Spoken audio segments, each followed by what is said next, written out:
Is Nikita Sharma. I am from Maharashtra.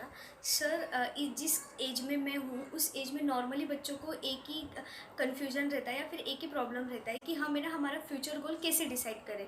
अभी as a मैं commerce student, मेरे पास सीए, एमबीए, बैंकिंग, ये बहुत सारे ऑप्शन है। इनमें से मैं मेरे लिए बेस्ट सुटेबल ऑप्शन कौन सा चूज़ करूँ, यही कन्फ्यूज़न होता है। तो आप प्लीज़ मुझे ऐसी गाइडलाइंस दो कि मैं अपना ये कन्फ्यूज़न दूर कर सकूँ। बिल्कुल निकिता जी, आपने जो सवाल किया, स्टूडेंट फेज में ये सारे सवाल आना बिल्कुल लाजमी है। इसमें कोई डरने वाली बात नहीं है या फिर कोई बहुत कुछ बड़ी बात नहीं है। हाँ, लेकिन अगर आप आज सही डिसीजन ले लेते हो तो आगे जाकर के आपको पछतावा नहीं होगा। आपके दिमाग में अगर ये क्वेश्चन आ रहा है, इसका मतलब आपके दिमाग में कहीं ना कहीं क्लैरिटी भी अच्छी खासी है, लेकिन सोसाइटी के कुछ लोगों की वजह से या फिर कुछ ऐसी बातों की वजह से, एटमॉस्फेयर की वजह से आपके दिमाग में कंफ्यूजन बनते जा रहा है। आपकी एक बात अच्छी है क्योंकि आप अपने दिमाग में एक क्लैरिटी तो लेकर के चल रहे हो कि आपकी फील्ड कॉमर्स है, तो आपको कॉमर्स से रिलेटेड आगे हायर एजुकेशन देखना है। अब हायर एजुकेशन चुनने के लिए आपके पास ऑप्शंस है, आपने चुन के रखे हैं कि मुझे सीए करना है, बीए करना है, सीए करना है, एमबीए करना है या फिर बैंकिंग करना है। आपके दिमाग में इतनी तो क्लैरिटी है कि आपको कॉमर्स से रिलेटेड ही फील्ड आगे हायर एजुकेशन के लिए चूज करना है। लेकिन कई लोगों के साथ ऐसा होता नहीं है। होती साइंस की फील्ड है, होता उनका बीएससी फिजिक्स होता है और जॉब कहीं केमिस्ट्री वाले फील्ड में जाकर के करते हैं। फिर वो कैसे सेटिस्फाई हो सकते हैं? वो मजबूरी की खातिर करने लग जाते हैं। वो फिर हम सक्सेस नहीं कह पाते। एक एवरेज लाइफ कह सकते हैं कि हाँ भाई, पेमेंट आ रही है, सैलरी आ रही है, जी रहे हैं, ओके। लेकिन आप अगर इंटरेस्ट के साथ किसी फील्ड में जाते हो तो सक्सेस लेवल आपका काफी हाई पिक पे चला जाता है। हमारे दिमाग में कंफ्यूजन क्यों होता है और इसे कैसे दूर कर सकते हैं? आपने एमबीए, सी और बैंकिंग 3 फील्ड रखी है, तो एक बात आप दिमाग में फिट कर लीजिए कि आप हर फील्ड के दो लोगों के साथ इंटरेक्शन कीजिए, कम्युनिकेशन करने की कोशिश कीजिए। आप कैसे करोगे? एमबीए के 2 लोग पकड़ो, एमबीए करने वाला एक बंदे को पकड़ो और एमबीए करने के बाद जॉब करने वाले एक बंदे को पकड़ो, चाहे वो लड़का हो या लड़की हो। सीए करने वाले बंदे को पकड़ो और सीए होने के बाद अब कमा रहा उस बंदे को पकड़ो। आप बैंकिंग की प्रिपरेशन कर रहे उस बंदी को पकड़ो या फिर बैंकिंग में सक्सेसफुल हो करके किसी बैंक में काम कर रहे किसी कर्मचारी को पकड़ लो। अब हर फील्ड के दो दो लोगों को पकड़ने के बाद में मैं आपको इलेबोरेट करूंगा कि इसको किस तरह से आपने समझना है, आपके दिमाग की कंफ्यूजन दूर करना है। एक बात याद रहे कि इन सारी चीजों को करते वक्त आपके पेरेंट्स आपके साथ होने चाहिए। नहीं तो कई बार कैसा होता है ना कि बाहर के महाज्ञानी लोग जब घर पे चाय पीने के बहाने आते हैं तो लाखों का ज्ञान फोकट में छोड़ के जाते हैं और उसी में कंफ्यूजन ज़्यादा बढ़ जाता है। और इसीलिए क्या होता है ना कि हम सोचते कम है, बातें ज़्यादा करते हैं, इसलिए सुलझते कम है, उलझते ज़्यादा है। तो ये बात को समझिएगा, इस बात को समझ लीजिएगा कि आप जब भी कोई डिसीजन लेने की तरफ जा रहे हो, डिसीजन के कगार पर जा रहे हो, आपको कोई डिसीजन लेना है तो उस डिसीजन में आपके पेरेंट्स आपके साथ होना बिल्कुल जरूरी है। क्योंकि उनके साथ जब आप ये बातें डिस्कस करोगे ना, तभी उनकी दिमाग की क्लैरिटी बढ़ते जाएगी।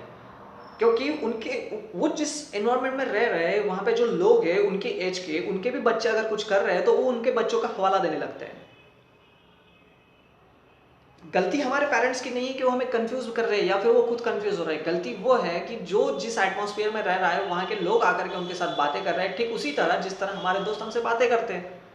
जिस तरह हम हमारी दोस्तों की कॉपी करने लगते हैं, किसी ने साइंस ले लिया तो हम कॉपी करके साइंस ले लेते हैं, उसे पता नहीं होता फ्यूचर में क्या करना है। किसी को कॉमर्स, मेरे दोस्त ने कॉमर्स ले लिया, मेरी काफ़ी करीबी थी यार, उसने कॉमर्स ले लिया तो मैं भी कॉमर्स ले लेती हूँ। ऐसा भी कई बार होता है। लेकिन अगर आपका क्लैरिटी अगर 10 या 12 स्टैंडर्ड से क्लियर है कि मुझे कॉमर्स करना है, देन बाद में फिर मुझे इन फील्ड में से एक चूज करनी है, इसका मतलब आप कहीं ना कहीं अच्छे से सोच करके आए हो। और इस डिसीजन में आपके कहीं ना कहीं पेरेंट्स की भी सोच या फिर पेरेंट्स का भी डिसीजन, उनकी क्लैरिटी भी उतनी ही इंपॉर्टेंट है जितनी आपकी है।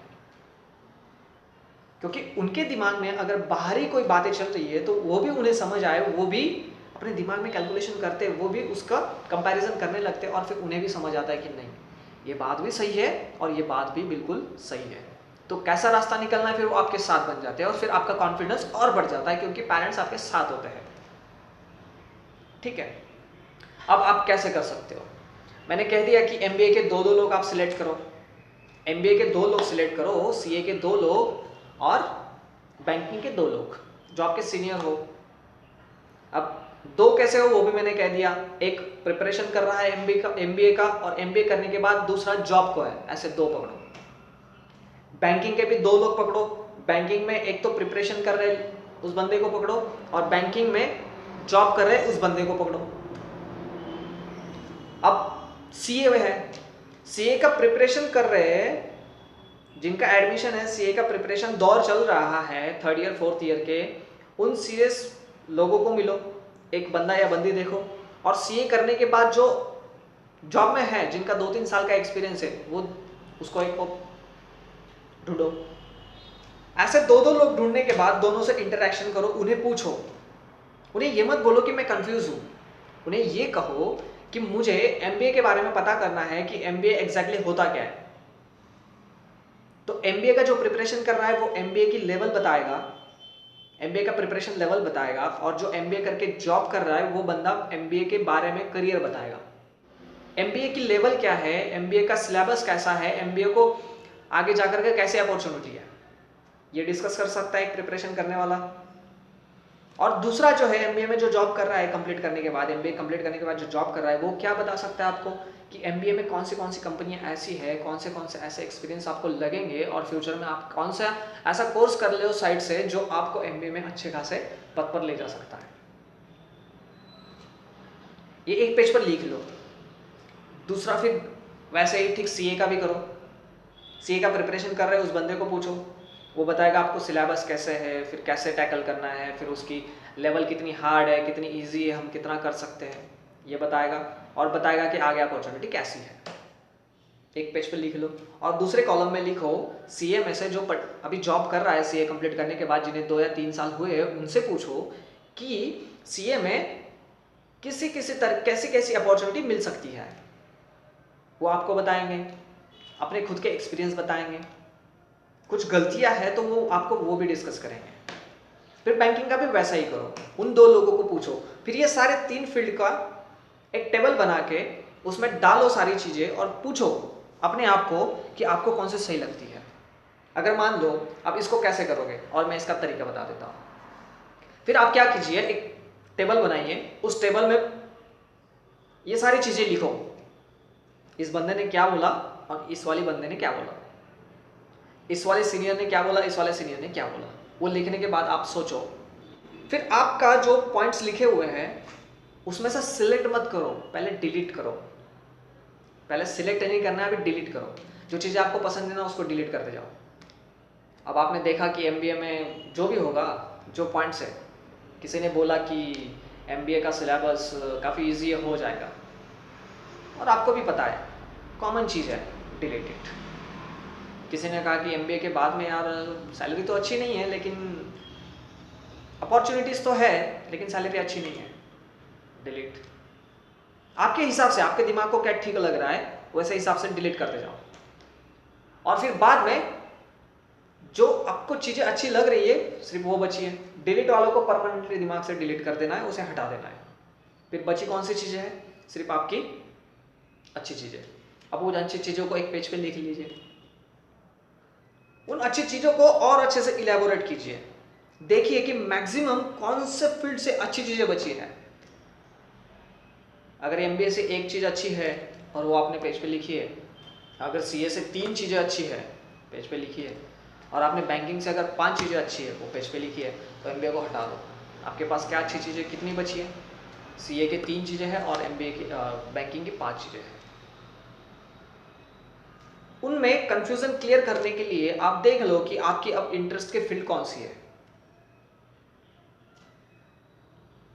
समझ रहा है, दिमाग में जा रहा है कुछ, मतलब आप दिमाग में डाल लीजिए कि आपके इंटरेस्ट के फील्ड कौन सी, उसको चूज कीजिए और उसको लेकर के आगे बढ़िए। बस ऐसे एक एक चीज को समझते जाइए। आपको पता होना चाहिए कि हर चीज को एलिमिनेट कैसे करना है, ना कि सिलेक्ट। आप जब बुरी चीजों को एलिमिनेट करते जाओगे तो खुद ब खुद अच्छी चीजें ऊपर आती जाएगी।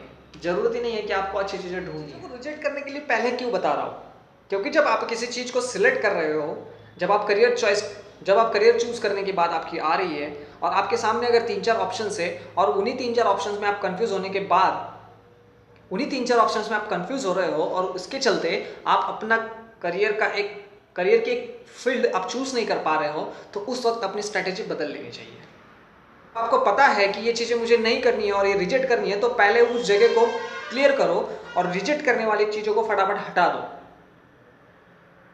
दिमाग से निकाल दो कि ये चीज़ें मेरी नहीं है, डिलीट कर दो। रिजेक्ट करते जाओ, रिजेक्ट करते जाओ, रिजेक्ट करते जाओ। एक पल ऐसा आ जाएगा कि आपके पास कुछ रिजेक्ट करने के लिए बचेगा ही नहीं, और जो बचेगा वो क्लियरली इमेज के सामने सिर्फ आपका विजन बचेगा और आपको समझ आ जाएगा कि यही मेरी फील्ड है।